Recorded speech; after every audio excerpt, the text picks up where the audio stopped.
Mira, entiendo perfectamente cómo debe de sonarte esto. De verdad que lo entiendo.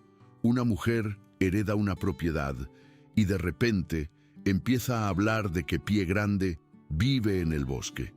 Probablemente estés pensando que intento atraer turistas o que planeo escribir un libro sensacionalista para sacar tajada de la fiebre por los críptidos, o montar algún tipo de atracción de carretera donde la gente pague por oír historias inventadas. Pero no se trata de nada de eso, ni por asomo. He mantenido esta información en la más estricta intimidad durante los últimos 14 años, precisamente porque no quería que curiosos, investigadores aficionados y equipos de televisión invadieran este lugar y perturbaran lo que aquí existe, destruyendo con su exposición e intrusión lo que se ha protegido cuidadosamente durante décadas. La única razón por la que por fin comparto algo de esto es que me acerco a los 50 años y la realidad de la mortalidad ha empezado a pesarme de una forma que antes no lo hacía, de una forma que no podría haber previsto cuando era más joven y me sentía invencible. He llegado a la conclusión de que alguien más debe conocer esta situación, debe entender lo que realmente está ocurriendo aquí, en estas montañas, antes de que yo me vaya y este conocimiento muera conmigo, antes de que esto tan extraordinario se pierda porque no fui capaz de transmitir lo que he aprendido y vivido. Que decidas creerte lo que te estoy contando es una decisión que solo tú puedes tomar y lo respeto por completo. No tengo ningún interés en convencer a los escépticos, ni en cambiar la visión del mundo de nadie, ni en ganar discusiones con gente que ya ha decidido que criaturas como esta no pueden existir. Simplemente estoy documentando la verdad de mi experiencia, exactamente como ocurrió y sigue ocurriendo, creando un registro que podría ayudar a alguien en el futuro, alguien que pudiera encontrarse en una situación similar, alguien que pudiera heredar esta responsabilidad cuando yo ya no sea capaz de cumplirla. Esto es un testimonio, no entretenimiento. Es la verdad, no ficción diseñada para impresionar. Cuando mi tía murió a principios del otoño de 2010, heredé de forma inesperada todo su patrimonio, que consistía en 420 acres de terreno montañoso y densamente boscoso en la región de los Apalaches, en el oeste de Virginia, no muy lejos de la frontera con West Virginia, donde las montañas se alzan abruptas y ancestrales desde los valles. La llamada me llegó de su abogado, un hombre al que no conocía, un martes por la tarde mientras estaba sentada en mi cubículo mirando fijamente unas hojas de cálculo que me parecían absurdas. Su tía Catherine ha fallecido, dijo, y usted es la única heredera de su patrimonio. Apenas conocía a mi tía. La había visto quizás 5 veces en toda mi vida en reuniones familiares a las que asistía a regañadientes, siempre pareciendo incómoda en esos ambientes, marchándose siempre pronto con excusas vagas. Era la hermana pequeña de mi padre y nunca habían tenido una relación estrecha desde que ella se mudó a las montañas a mediados de los años 70 tras su divorcio. La familia la había tachado de excéntrica, la rara que había elegido el aislamiento en lugar de una vida normal, que había rechazado el éxito y la estabilidad convencionales por alguna razón incomprensible que nadie entendía. Mi tía había vivido sola en esa propiedad durante casi 35 años y rara vez salía al pequeño pueblo que estaba a 15 millas, salvo cuando era absolutamente necesario para comprar suministros que no podía producir ella misma. Los lugareños la consideraban excéntrica en el mejor de los casos y, en el peor, posiblemente inestable, una de esas ermitañas de la montaña que había rechazado la sociedad. Pero la verdad, que solo llegaría a comprender mucho más tarde, era que simplemente valoraba su privacidad por encima de todo. Había encontrado algo en aquellas montañas, algo que hacía que la sociedad humana convencional pareciera superficial y vacía en comparación. Me lo dejó todo en un testamento meticulosamente preparado de 15 páginas que detallaba cada aspecto de la transferencia de la propiedad, junto con la modesta cabaña que había construido con sus propias manos. Incluía una carta escrita a mano que contenía una única frase a modo de instrucción, que al principio descarté como una divagación filosófica sin sentido. La frase decía: «Dale tiempo a la montaña para que te acepte y honra lo que encuentres allí». En el momento en que recibí este críptico mensaje, sentada en el despacho del abogado, no tenía ni la más remota idea de lo que quería decir. Supuse que hablaba metafóricamente sobre adaptarse a la vida rural. Desde luego, no imaginé que me estuviera dando una instrucción literal sobre algo extraordinario que vivía en esa propiedad. Yo tenía entonces 34 años. Estaba atrapada en un puesto administrativo desmoralizador en una oficina de Richmond, pasando 50 horas a la semana en un cubículo beige bajo unas duras luces fluorescentes que me daban dolor de cabeza, realizando tareas que me parecían totalmente inútiles. Tramitaba papeles, asistía a reuniones y escribía informes que nadie leía. El trabajo era tedioso hasta la extenuación y su inutilidad me consumía el alma. Me despertaba cada mañana con una sensación de pavor. La perspectiva de hacer esto durante otros 30 años hasta la jubilación me parecía una condena de prisión. La posibilidad de poseer todo ese terreno en la montaña representaba una oportunidad de escape que me pareció casi milagrosa, la ocasión de reiniciar mi vida por completo. Sentí como si se hubiera abierto una puerta en un muro que llevaba años mirando, una salida de una trampa en la que había caído sin darme cuenta de a lo que estaba renunciando. Un escape de las luces fluorescentes, de las hojas de cálculo y de la constante ansiedad de bajo nivel que se había convertido en mi estado normal. Presenté mi dimisión a las 3 semanas de recibir los papeles de la herencia. Mi supervisor pareció desconcertado. Me ofreció un aumento y un ascenso. Lo rechacé amablemente y trabajé los días que me quedaban, vaciando mi escritorio. Mis compañeros de trabajo me trataron como si estuviera cometiendo un error garrafal, abandonando la seguridad y los beneficios por una fantasía romántica. Me advirtieron sobre el aislamiento, el aburrimiento y la dura realidad de vivir sin las comodidades modernas. Yo sonreía, asentía y no intentaba explicarles que esas comodidades me parecían cadenas, que el aislamiento sonaba como el paraíso. Metódicamente empaqué todo lo que importaba de mi pequeño apartamento de un dormitorio, que resultó ser sorprendentemente poco. Vendí o doné la mayor parte, quedándome solo con lo esencial: libros, equipo de acampada y herramientas. Me despedí de los pocos amigos que había logrado mantener, relaciones que se sentían superficiales. Y entonces cargué todo lo que me quedaba en mi vieja camioneta Toyota y conduje hacia el oeste, hacia las montañas, para empezar lo que fuera que se convertiría en este nuevo capítulo de mi existencia, alejándome de Richmond con una sensación de liberación tan intensa que su poder casi me asustaba. La adaptación fue considerablemente más difícil de lo que había previsto ingenuamente. No había conexión a Internet de ningún tipo. La cobertura del móvil era, en el mejor de los casos, poco fiable, y mi vecino más cercano vivía a unas 12 millas por un camino de tierra lleno de baches.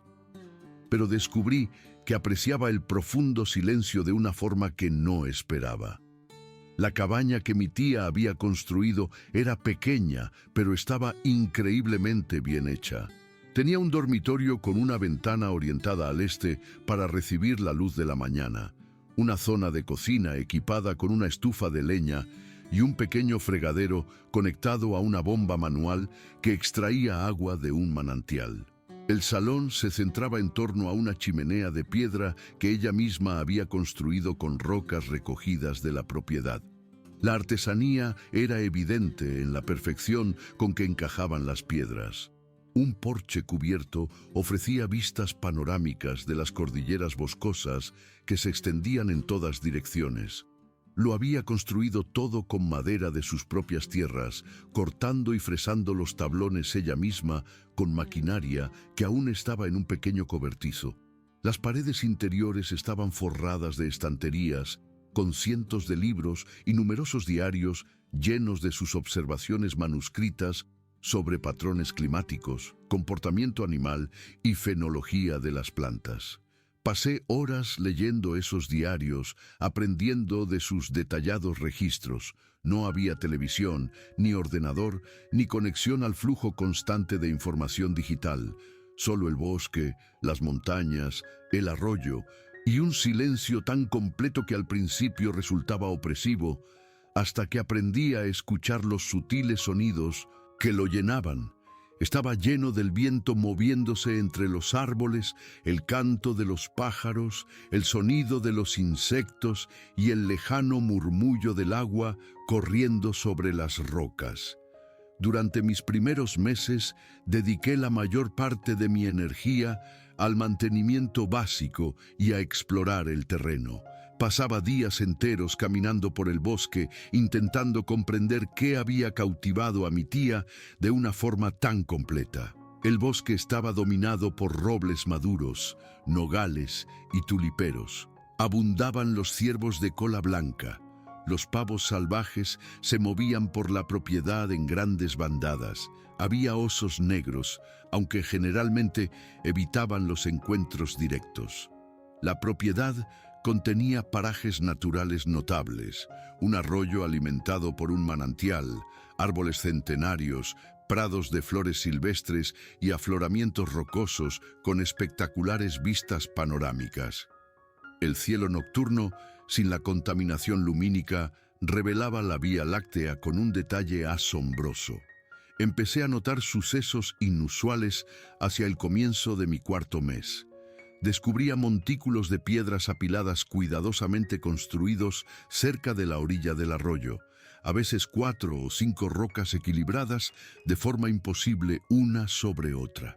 Luego empecé a encontrar arreglos de ramas rotas que aparecían de la noche a la mañana, ramas deliberadamente dobladas y entrelazadas para formar patrones distintivos en forma de X, o estructuras arqueadas, a veces a 2,5 metros o casi 3 de altura en los árboles. Estaban manipuladas a propósito con una fuerza considerable por algo capaz de alcanzar gran altura y entrelazar ramas vivas. También descubrí huellas que no correspondían a ninguna especie de fauna que pudiera identificar. Eran impresiones enormes en el barro blando, que medían al menos 17 pulgadas de largo y mostraban 5 marcas de dedos distintas. Eran demasiado grandes para ser huellas de oso negro, y su forma era completamente diferente. Cuando encontré una secuencia de estas huellas, la longitud de la zancada sugería algo que caminaba erguido con un paso que cubría bastante más terreno que los míos. Una mañana, a mediados de septiembre, me desperté y encontré un trozo de un ciervo muerto colocado justo delante de la puerta de la cabaña. Era el cuarto trasero, relativamente fresco. La carne había sido arrancada del hueso, no cortada con ningún tipo de cuchillo. Mi primer pensamiento fue que un oso debía de haberlo dejado, pero esa explicación se desvaneció rápidamente. Los osos no dejan comida sin comer, y esto no había sido soltado ni arrastrado. Estaba colocado deliberadamente, posicionado con una clara intencionalidad. Era un regalo, una ofrenda, lo que implicaba pensamiento consciente y un propósito. Sentí un miedo genuino en ese momento. Cogí el rifle que mi tía guardaba en la cabaña y me senté en el porche durante más de 1 hora, escudriñando la linde del bosque. No se movió nada, Pensé en llamar a alguien, pero ¿qué iba a denunciar exactamente? ¿Al sheriff que algo me había dejado carne en el porche? Pensarían que estaba sufriendo algún tipo de episodio psicológico. Envolví la carne de ciervo en bolsas de plástico y la guardé en el congelador. Esa noche apenas dormí, pero no ocurrió nada inusual. Aproximadamente 10 días después, volvió a ocurrir lo mismo.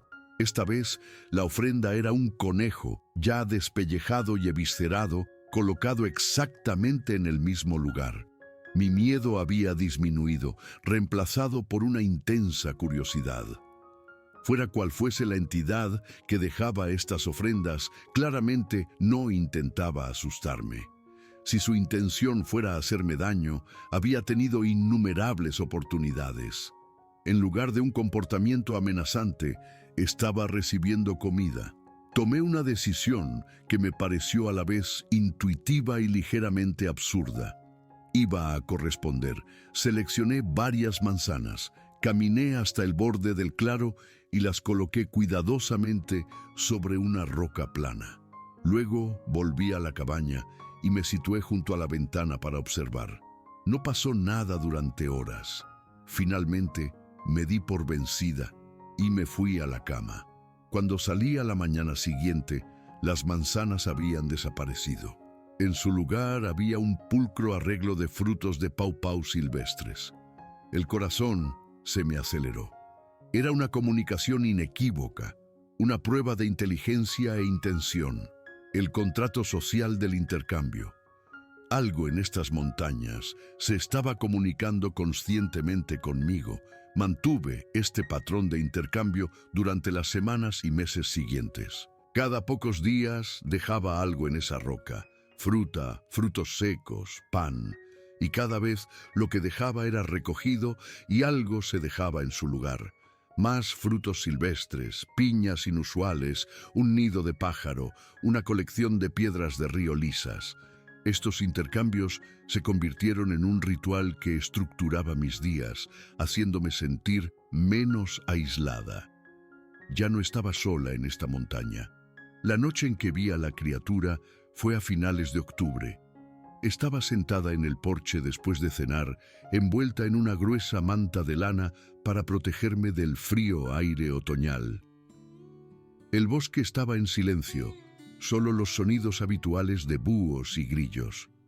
Entonces oí algo moviéndose entre los árboles, algo que no hacía ningún esfuerzo por ocultarse. Las ramas crujían audiblemente bajo un peso considerable. Las pesadas pisadas creaban vibraciones que podía sentir a través de las tablas del porche, impactos rítmicos que sugerían algo grande y bípedo. El corazón se me aceleró. Me levanté lentamente buscando instintivamente el rifle, pero algo me detuvo. Un sentido intuitivo me dijo que mostrar un arma sería la respuesta equivocada. Mi mano soltó el rifle y me quedé allí, con las manos vacías, esperando. Los pasos se detuvieron al borde del claro, quizás a unos 60 pies de distancia. Pude ver una forma en la oscuridad, alta y ancha. Una silueta contra el fondo, ligeramente menos oscuro. La forma era enorme, de al menos 8 o 9 pies de altura. Los hombros eran más anchos que los de cualquier ser humano, lo que sugería una fuerza inmensa. Era una criatura bípeda, algo que pertenecía a la mitología. Permanecimos en esa escena congelada durante lo que pareció una eternidad. Yo inmóvil en el porche, la forma inmóvil en la linde del bosque. Entonces, la forma cambió de peso e hizo un sonido que lo cambió todo. La vocalización no era agresiva ni amenazante. Era un sonido grave, complejo y modulado, casi como palabras en un idioma que no conocía. El sonido transmitía una combinación de curiosidad y cautela. Mi miedo comenzó a disiparse, reemplazado por una intensa curiosidad y una extraña sensación de privilegio. Esta era la fuente de los regalos, la creadora de los montículos de piedras y los arreglos de ramas. Este era el ser que había estado compartiendo esta montaña con mi tía durante décadas, y que ahora me extendía esa misma aceptación tentativa a mí. Era pie grande, Sasquatch, como quiera que la gente lo llamara, solo que no era mitología. Estaba allí mismo, delante de mí, absolutamente real. No sabía qué hacer, así que simplemente levanté una mano lentamente en un gesto de paz. La forma permaneció inmóvil durante varios segundos más, y entonces vi lo que podría haber sido su brazo levantándose en un gesto similar. Luego se dio la vuelta y caminó de regreso al bosque, y en unos instantes el sonido de su paso se desvaneció, dejándome sola en el porche, temblando de adrenalina y asombro. Apenas dormí esa noche, repasando esos momentos, preguntándome si lo había imaginado. Pero las pruebas eran demasiado sustanciales. Mi tía lo sabía, me di cuenta con una claridad repentina. Esa nota críptica, honra lo que encuentres allí, había estado intentando comunicar esta situación exacta. Había vivido aquí con esta criatura durante más de 30 años y ahora estaba intentando extenderme esa aceptación a mí. El patrón de nuestra interacción evolucionó gradualmente durante los meses y años siguientes. Continué dejando regalos y la criatura, a la que empecé a considerar hembra, continuó correspondiendo. Los regalos que ella dejaba evolucionaron para incluir cosas que parecían elegidas específicamente para mí. Rocas interesantes con impresiones de fósiles, plumas de aves raras, una cornamenta de ciervo perfectamente simétrica. Empecé a verla con más frecuencia, aunque siempre a distancia. Aparecía al borde del claro a primera hora de la mañana o al atardecer. Nunca se acercaba a menos de 50 pies.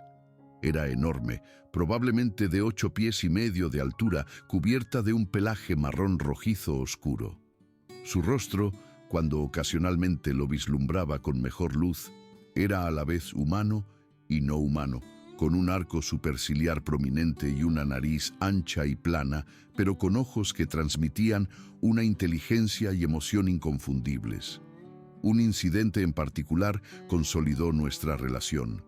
Fue en mi segunda primavera en la propiedad y estaba a varias millas de la cabaña, despejando un sendero, sin prestar la debida atención a mi entorno. Un oso negro, un macho adulto de más de 300 libras, salió de la maleza a unos 20 pies de distancia. Era primavera, época de apareamiento, y los osos macho suelen ser más agresivos. Este se puso sobre sus patas traseras, una clara muestra de dominio, y emitió un resoplido que comunicaba agresividad. Me quedé helada, pero el oso no retrocedía. Se puso a 4 patas y dio varios pasos deliberados hacia mí. Tenía las orejas hacia atrás, la boca ligeramente abierta mostrando los dientes. Me di cuenta con un terror gélido de que esto podría convertirse en un ataque. No llevaba ningún arma conmigo. Antes de que pudiera decidir cualquier respuesta, algo enorme irrumpió en el bosque desde mi derecha con una velocidad y una potencia impactantes. Pie Grande apareció, moviéndose más rápido de lo que hubiera creído posible, y se interpuso entre el oso y yo. Puso su cuerpo directamente en el camino de la amenaza. Hizo una vocalización como ninguna que hubiera oído jamás. Un rugido tan potente y primario que lo sentí resonar en mi pecho. La reacción del oso fue inmediata y absoluta. Retrocedió al instante, retirándose a la maleza en evidente sumisión. Pie Grande permaneció en su postura protectora un momento más, y luego se giró para mirarme. Nuestras miradas se encontraron directamente por primera vez. Sus ojos eran de un marrón oscuro, con una profundidad de inteligencia sorprendentes. Me sostuvo la mirada durante varios segundos y comprendí que estaba comprobando si yo estaba bien. Asentí con la cabeza, lo que pareció satisfacerla, y se dio la vuelta y caminó de regreso al bosque, dejándome temblando de adrenalina y gratitud. Ese incidente lo cambió todo, transformando nuestra relación de una coexistencia cautelosa a un cuidado y protección genuinos. Había intervenido para salvarme la vida. A medida que pasaron los años, nuestra relación se profundizó. Aprendí a interpretar los diferentes sonidos que hacía. Un ulular ascendente particular significaba que estaba cerca. Un gruñido más bajo parecía indicar satisfacción. Un sonido agudo, parecido a un ladrido, servía como advertencia. Desarrollé mi propio repertorio de sonidos y gestos que ella parecía entender. El invierno fue especialmente significativo. Mi segundo invierno trajo una fuerte tormenta que dejó casi 1 metro de nieve. En la tercera noche oí fuertes pisadas en el porche. Miré y vi a Pie Grande allí de pie, cubierta de nieve, comprobando la cabaña. Cuando me vio en la ventana, hizo ese gruñido de reconocimiento y luego desapareció de nuevo en la ventisca. Después de que pasara la tormenta, descubrí que había quitado la nieve de alrededor de la puerta del leñero y había roto el hielo del manantial que abastecía mi agua. La gente a veces me pregunta, en mis infrecuentes viajes al pueblo, ¿cómo me las arreglo viviendo sola, si me siento sola? Les digo que disfruto de la soledad, lo cual es cierto pero incompleto. No menciono que en realidad no estoy sola, que la soledad no es posible cuando estás en una relación con otro ser consciente que demuestra un cuidado constante. No le he contado esto a una sola persona. La tentación de reunir pruebas y demostrar al mundo que estas criaturas son reales ha sido fuerte en ocasiones. Pero entiendo lo que pasaría. Los investigadores invadirían este lugar. Pie Grande sería ahuyentada, su hogar destruido. O peor, alguien podría intentar capturarla. No seré responsable de eso. No traicionaré la confianza que ha depositado en mí. Mi tía lo entendía. Vivió aquí durante 35 años manteniendo este mismo secreto.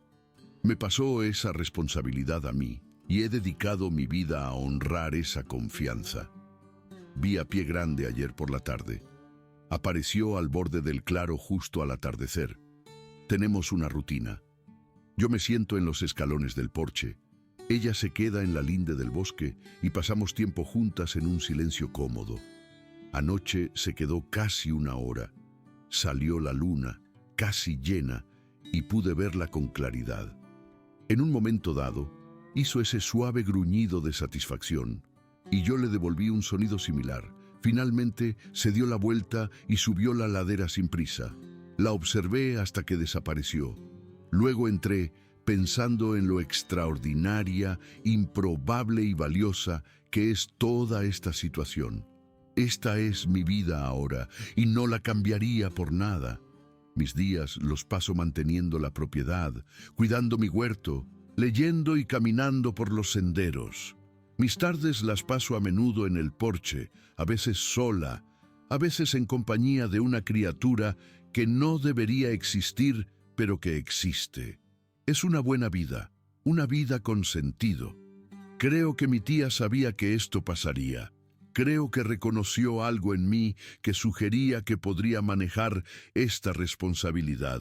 Me estaba legando más que una propiedad inmobiliaria. Me estaba legando un legado de protección y cuidado, una confianza sagrada. Espero poder hacer lo mismo cuando llegue mi hora. Espero poder identificar a alguien digno de heredar este lugar, alguien que continúe el trabajo que mi tía empezó y que yo he mantenido. Eso es lo que más importa, no demostrar a los escépticos que estas criaturas son reales. Lo que importa es la protección, la preservación, asegurar que esta Pie Grande en particular pueda seguir existiendo sin la interferencia humana. Así que si estás escuchando o leyendo esto y piensas que deliro, me parece aceptable. He elegido esta vida deliberadamente. Pie Grande es real. Vive en esta propiedad. Es pacífica, inteligente y digna de protección. Esa es la verdad, independientemente de que alguien la crea. Y voy a dedicar los años que me queden a asegurarme de que siga a salvo, oculta y libre. Es mi promesa a mi tía, a esta tierra y a la propia Pie Grande. Es una promesa que pienso mantener hasta el día de mi muerte.